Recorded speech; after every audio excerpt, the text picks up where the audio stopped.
In this video, I'm going to show you how to solve quadratic functions with the quadratic formula. Now, quadratic functions will be in the form of ax squared plus bx plus c equals 0. It has to be equal to 0. A is the number in front of x squared, b is in front of x, and c is the number by itself with no variable. This is the quadratic formula. We take the values from the function and plug it in to the into the formula. So let's look at an example.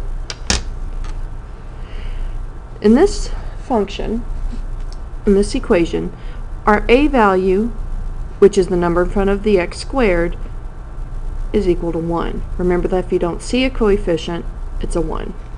My b value is -8 and c is -20. Now anytime your b value is negative, you do want to be careful. Two reasons. Reason number one, this is a negative b. A -8 is going to become +8. Many people forget that step. The other part is the b squared here. You need to make sure that when you go and do it that if you're using a calculator, you want to make sure it's in parentheses. Otherwise, you're not going to get the right answer. So let's go ahead and plug these numbers into the formula. So x is equal to -b. So we have -8 plus or minus the square root of b squared, so -8 squared, minus 4 times a, which is 1, times c, which is -20, all over 2 times a, which again is 1. Now your first step is to plug it in. Your second step is to simplify. And I like to take it in stages because sometimes it's hard to tell whether the square root is going to come out to be a perfect square or an imaginary number or irrational, because those are your possibilities. So I'm going to start by doing my double negative to make it a +8. And then what I'm going to do is I'm going to do just what's under the square root. So I'm only going to do -8 squared minus 4 times 1 times -20. If I do just what's under the square root, I get +144, which in this case does come out to be a perfect square. It's 12. Now, this plus or minus means we're both adding and subtracting 8 and 12. So one possibility is if I do 8 plus 12 and get 20 over 2, which is going to be 10. The other possibility is I do 8 minus 12 to get -4 over 2, which gives me -2. So 10 and -2 are what x values that make this equation equal to 0. Now what happens if you are missing either the b or c term? Well, what you're going to do is you're going to use 0 for that value. So like on this one, my a value, again, that's the number in front of x squared, is going to be 1. My b value in this one is going to be 5 because that's the number in front of x. And c will be 0 because there is no c. We don't have one at all.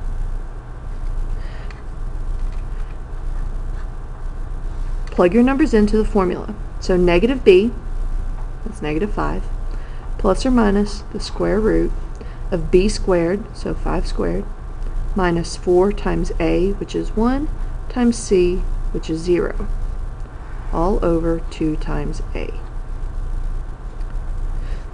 And again, take it in stages. Simplify it just a bit at a time.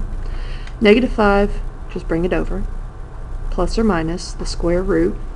Now 5 squared is 25. Multiply these together, I get 0, so I just have 25 under the square root. Now square root of 25 is a perfect square, so I have -5 plus or minus 5 over 2. Now again, there are two cases here because these came out to be perfect squares. We have one where we add the numbers. -5 plus 5 gives me 0, and 0 over 2 is just going to be 0. And then -5 minus 5 gives me -10 over 2, which is -5. So those are my solutions to this one. Now, quadratic formula is useful because it can be used to solve any quadratic function, but sometimes there are shorter ways. Like this one, it probably would have been faster to factor, but sometimes it is the best way. Now, this one, before we're able to plug anything in, we have to make it equal to 0. So I have to move my 3x and my 6 over to the other side, which is going to give me 2x squared minus 3x, and it is important that you put it in the correct order, because some people, I've noticed, some students, when they do this, if they don't put it in the right order, they get which numbers are B and C mixed up, and you don't want to do that. So just be careful about putting in the correct order. And then move the 6 over, add 6 to both sides, we get 7. So in this one, A value is 2, B value is -3, and C is 7.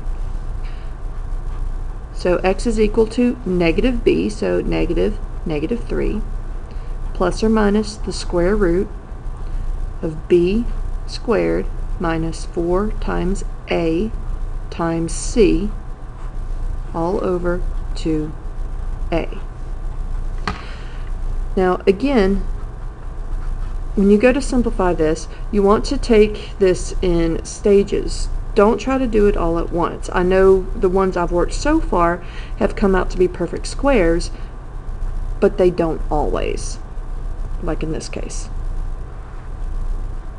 Oh, that should be a 4, sorry. So this one does not come out to be a perfect square. In fact, it comes out to be the square of a negative number, which is imaginary. So if you try to do this all at once in your calculator, you would get an error message. So take it in stages. Now, when it is not a perfect square, you have to simplify your radical. In this case, 47 is prime. So it's not really going to break down. The only thing we can do is take this negative. The square root of a negative is an imaginary number. So I, for imaginary, square root of positive 47 over 4. And this is not going to reduce. So that's my answer.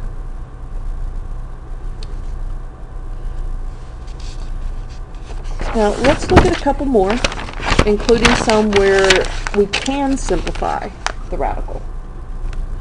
So looking at this one, my a value is 1, b is -2, and c is 14. So x is equal to -b, so -2, plus or minus the square root of b squared, so -2 squared, minus 4 times a, which is 1, times c, which is 14, all over 2a. Alright, so now we're going to go and we're going to simplify. So remember that a double negative is going to become positive. So this is going to be positive 2, plus or minus the square root of, alright, so -2 squared, that's 4 minus 4 times 14, we get -52. Okay. Now, if we don't have a perfect square, we have to simplify the radical. The previous one we worked, 47, it was prime. So we couldn't do anything else other than take out the I for the negative. But on this one, we can. Now, I've got another video where where I talk about simplifying radicals. If you need a refresher on that, you can go back and look at it. But remember, you want to break it down into its primes as far as you can go. So that should be a 26, I'm sorry. Just rewrote the number. So 52 is 2 times 26, 26 is 2 times 13, and 13 cannot break it down further. Now you break it down into the primes and then look for pairs. I have a pair of 2's. When you do this, you only take out 1 from the pair, because what we basically have is the square root of 52. It's like saying it's a square root of 2 times the square root of 2 times the square root of 13. Well, square root of 2 times square root of 2 is just 2. So we only take 1 out from the pair. So 2 plus or minus this 2 that I'm taking out, I, because it was negative, and then you put your leftovers, the 13, under the square root.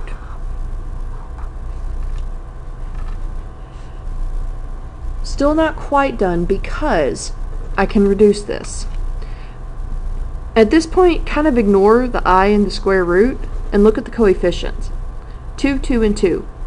Everything's divisible by 2, so I divide it all by 2 to get 1 plus or minus I square root of 13. And that's as far as you can go on that one. Alright, one more. Now remember, before you do the quadratic formula, you must have it equal to 0. So this 6x I have to move to the other side. Also make sure that you're putting in the correct order. You want your x squared, then your x, then your number. So when I subtract 6x from both sides, I'm going to get 2x squared minus 6x minus 15. If you don't put it in the right order, you might end up getting your a, b, and c values mixed up.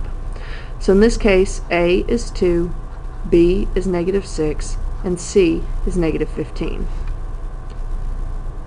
So going to the quadratic formula, we plug these numbers in.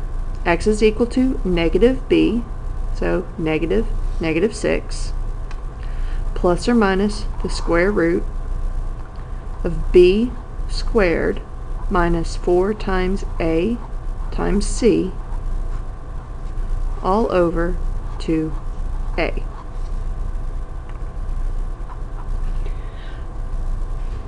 Alright, so going to simplify, double negative here makes this a positive 6, plus or minus the square root of, let's see, negative 6 squared minus 4 times 2 times negative 15. I get 156. So it's not imaginary this time, but it's also not a perfect square. And don't forget, 2 times 2 is 4. So, now, scooch this up. Okay. 156, we're going to break it down. Square root of 156. If I know it's even, so I can divide by 2. It's 2 and 78. 78 is even, so that's also divisible by 2. You get 2 and 39. 39 is divisible by 3. And you get 13. 13 is prime. I can't break it down further. So in this one, I only have one pair. So if I've only got the one pair, I'm only pulling out one number. So going over here, I've got 6 plus or minus 2, 1 from the pair. No I because it was positive under here. And then square root of, well, we've got more than one thing left over. If you got more than one thing left over, you multiply them together and get 39 over 4. Now, just like the previous one, if you can reduce this stage, you have to reduce this stage. And 6, 2, and 4 are all divisible by 2. So I divide everything by 2 to get 3 plus or minus square root of 39 over 2. And that's as far as that one's going to go. Alright, so quadratic formula, again, once you have it in the proper order and know your A, B, and C terms, it's just plug it in and simplify. If you need a refresher on simplifying radicals, you can view my video on that concept.